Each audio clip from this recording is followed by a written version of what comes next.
নমস্কার বন্ধুরা, রকমারি রান্নাঘরে তোমাদেরকে স্বাগত। আজকের একটা নতুন রান্না নিয়ে চলে এসেছি।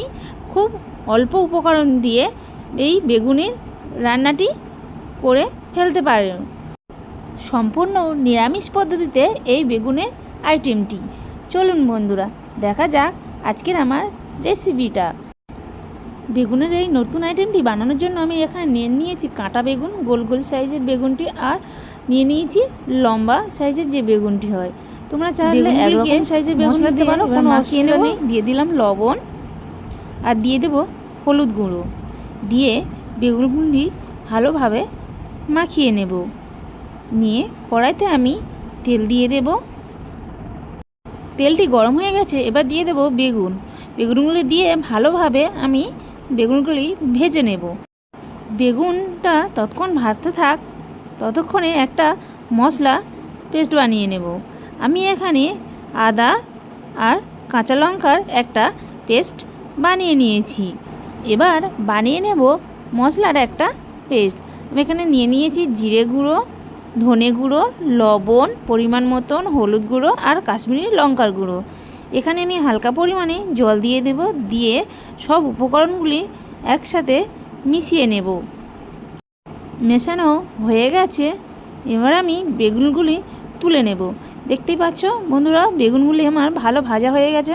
সেই একই কড়াতে তেলের উপর দিয়ে দিলাম কালো জিরে, আর দিয়ে দেব দুটি শুকনো লঙ্কা,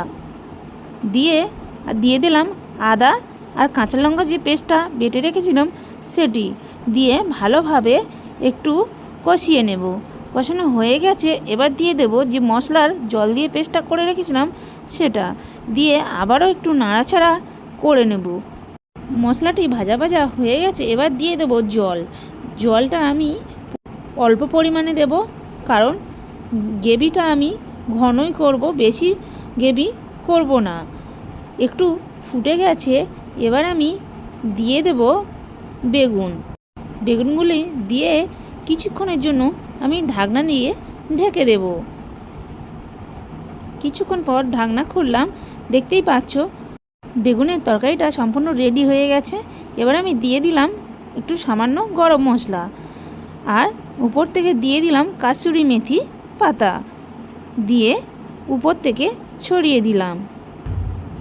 একটু নাড়াচাড়া করে নেব, নিয়ে একটু ফুটে উঠলে এবার আমি নামিয়ে নেব। দেখতেই পাচ্ছ আমার সম্পূর্ণ তরকারিটা, বেগুনের এই নতুন আইটেমটা রেডি হয়ে গেছে। নতুন পদ্ধতিতে এই বেগুনের আইটেমটি অবশ্যই বাড়িতে ট্রাই করো বন্ধুরা, দেখবে খেতে খুব সুন্দর লাগবে তোমাদের। আর আমার ভিডিওটি ভালো লাগলো বন্ধুরা, একটা লাইক অ্যান্ড সাবস্ক্রাইব করে দিও, আর কমেন্ট করতে ভুলো না কিন্তু কেমন হয়েছে।